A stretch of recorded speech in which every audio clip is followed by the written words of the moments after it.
Good morning students. कैसे हैं आप सब?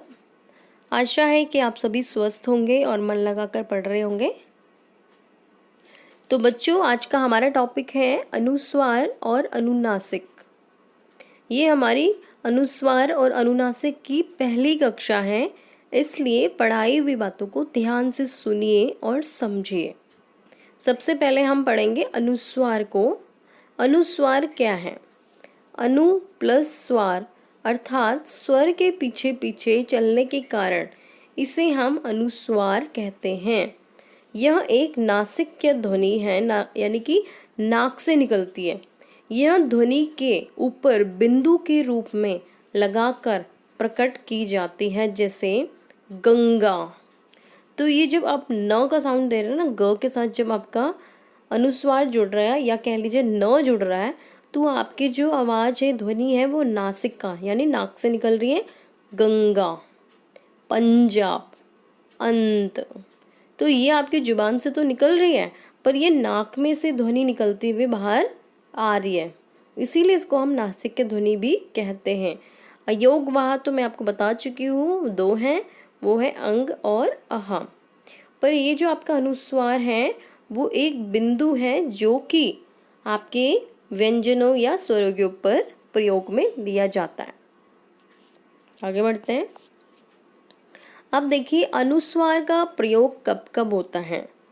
यहाँ पे लिखा है कि प्रत्येक वर्ग के पंचम वर्ण को उसी वर्ग के प्रथम 4 वर्णों से पहले वर्ण का अनुस्वार अर्थात बिंदु के रूप में लिखते हैं, जैसे कि कंगन, कनगन, पंजाब, चंदा, सुंदर। ठीक है, तो यहाँ पे आपका न का साउंड आ रहा है, न की आवाज़ ध्वनि आ रही है आपको। चाहे तो हम ऐसा लिख सकते थे क के बाद में आधा न, पर वो अशुद्ध माना जाता, वो शुद्ध नहीं होता, वो आपका गलत शब्द होता। इसी हमने न साउंड को क के ऊपर लगाया और कंगन, पंजाब, चंदा, सुंदर ये किया है। न के साउंड को हमने किस में परिवर्तित? अनुस्वार के चिन्हों में। ठीक है, यहाँ दिया हुआ है कि 2 पंचम वर्ण एक साथ आए तो अनुस्वार का प्रयोग नहीं होता। आप सोच रहे हो अभी तो हमने कंगन में न के साउंड को बिंदु के द्वारा लिख दिया, क्या हम अन्न को भी लिख सकते हैं? नहीं, यहाँ पे बिल्कुल साफ साफ बोला है यदि 2 पंचम वर्ण, ये पंचम वर्ण ही होता है ना, त थ द ध न, न आपका 5वां वर्ण है।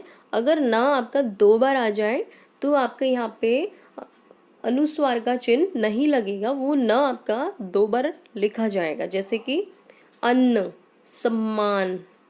ठीक है, म भी आपका वही है, यर अलावा श, प फ ब भ म। तो प वर्ग में आपका म 5वां वर्ण है और उसको जब हम 5वें वर्ण को लिखते हैं तो आपका यहाँ पे अनुस्वार यानी कि बिंदु ना लग करके आपका ये वही वर्ण आधा 2 बार ही लिखा जाता है, जैसे कि यहाँ पे आधा ना फिर पूरा ना। यहाँ देखिए और भी उदाहरण है, भिन्न, भिन्न, न 2 बार आ रहा है, आधा न और फिर पूरा न। अन्न, आधा न और पूरा न। जन्म, अब म आपका 5वां वर्ण है ना, 5वां वर्ण है आपका किसका? प फ भ भ म। तो म आपका 5वां वर्ण है, उसके साथ में आपका न जुड़ गया है, वो भी आधा। इसके ऊपर हम डॉट नहीं लगा सकते ज के ऊपर, क्योंकि म 5वां वर्ण है, इसलिए इसमें अनुस्वार नहीं लगते। तीसरा आपका बताता है कि य व ह के पहले अनुस्वार के स्थान पर पंचम वर्ण का ही प्रयोग होता है, जैसे कि वन्य जीव, कन्हैया, अन्वेषण। य व ह का नियम कहता है अन्य। ठीक है, य आते ही आपका न का प्रयोग होगा। अनुस्वार के स्थान पर पंचम वर्ण का ही प्रयोग होता है अनुस्वार के स्थान पे। यहाँ पे आप हम अ के ऊपर बिंदु नहीं लगा सकते। ठीक है, ये आपका य है और य आपका रूल है य और व और ह। य भी दिख गया, ह भी दिख गया, व भी दिख गया, तो इनके आगे आपके बिंदु नहीं आएंगे, केवल न आएगा आधा, वो भी, पर उनका साउंड वही रहेगा अन्य। कान्हा, अन्वय। चौथा है स तथा श से पहले पंचम वर्ण का प्रयोग नहीं होता, केवल अनुस्वार का प्रयोग होता है। अभी दो में तो हमने जाना कि अनुस्वार का प्रयोग नहीं करें, न का प्रयोग करें, पर अब वो कह रहा है कि स और श से पहले पंचम वर्ण का प्रयोग नहीं होता, केवल अनुस्वार का प्रयोग होता है। जैसे अंश, श आपका क्या है, ये रूल के अकॉर्डिंग श ये वाला है। श के आगे हमने जो आपका शब्द है उस पे न नहीं जोड़ सकते, हम केवल अनुस्वार जोड़ सकते हैं, यानी कि अ के ऊपर आएगा आपका अनुस्वार, ये वाला बिंदु। अंश, वंश, मास। ठीक है, अब है आपके कुछ शब्द अनुसार वाले, उनको ध्यान से समझिए, पढ़िए। सबसे पहले जरूरी है कि आप उनको पढ़ें, पढ़ेंगे नहीं तो आपको उनकी ध्वनि का पता नहीं चलेगा। सुंदर, पंक्ति, चकाचौंध, श्रृंगार, संसर्ग, वंचित, गंध, उपरांत, सौंदर्य, संस्कृति, बंध, बंधन, पतंग, संबंध, जिंदा, निसंकोच, फेंक, संभावना, अंकित, बैंजनी, आशंका, बिंदु, खींच, अंशो, गेंद, सेंटर, संक्रमण, गुंजयमान, अंतिम, स्टैंड, असंख्य, नींव, संस्था, अत्यंत, क्रांति, संश्लेषण, चिंतन, ढंग, संघर्ष, प्रारंभ, संपदान, मंडल, मंत्री, सौंप और संक्षिप्त। तो ये सभी शब्द आपके अनुस्वार वाले शब्द थे। जिन जिन शब्दों के ऊपर या जिन स्वर या व्यंजनों के ऊपर आपका अनुस्वार लगता है, वहाँ पे आपकी जो ध्वनि है वो नासिका से निकलते हुए बाहर आती है। ठीक है, अनुस्वार की पहचान है डॉट, एक डॉट। ठीक है, अनुनासिक, इसका प्रयोग हिंदी में किया जाता है। अभी तक हमने अनुस्वार पढ़ा है, अभी अनुनासिक है। इसका प्रयोग हम हिंदी में किया जाता है इन स्वरों के उच्चारण में मुख के साथ साथ ध्वनि नासिका से भी सहायता लेनी पड़ती है, या कहें मुख के साथ साथ नाक से भी हवा बाहर निकलती है, उसे हम अनुनासिक कहते हैं। इसे हम चंद्रबिंदु भी कहते हैं। आंगन, पूंछ, माँ। देखिए आपके यहाँ पे आपके मुंह से भी ध्वनि आ रही है और आपके नाक से भी साउंड आ रहा है इसमें, जब आप इसको पढ़ेंगे तो। अनुनासिक का प्रयोग कब होता है? जिन स्वरों अथवा मात्राओं का कोई भी हिस्सा शिरो रेखा से बाहर नहीं निकले, वहाँ पर अनुनासिक अर्थात चंद्रबिंदु का प्रयोग होता है।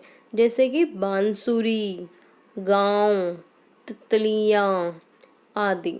जिन स्वरों अथवा मात्राओं का कोई भी हिस्सा शिरो रेखा के ऊपर होता है, वहाँ अनुनासिक या चंद्रबिंदु के स्थान पर अनुस्वार अर्थात बिंदु का प्रयोग किया जाता है।